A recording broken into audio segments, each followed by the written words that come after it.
لحظة لحظة، شنو هذاك بالضبط؟ مهبطين فرقة مقاومة الإرهاب؟ شنو هي الفرقة هذيك أصلا مهبطينها بالسلاح؟ يعني باش تفرقوا العلوش الكونجولي الكيلو ب40 دينار بالسلاح؟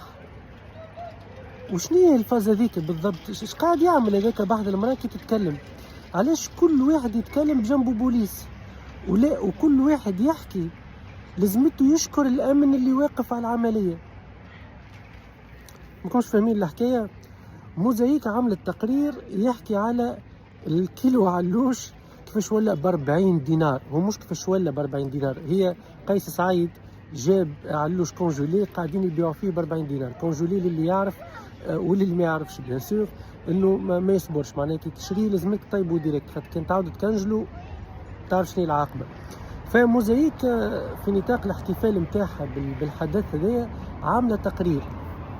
المشكله فاش حبت تعمل تقرير؟ يا اخي فلتت منها شويه، عديت كيفاش الامن واقف بالسلاح باش يفرقوا العلوش ب40 دينار، وعديت كيفاش المواطنين كل مواطن يجي يتكلم يتلفت يلقى بجنبه بوليس يعس عليه اش قاعد يحكي.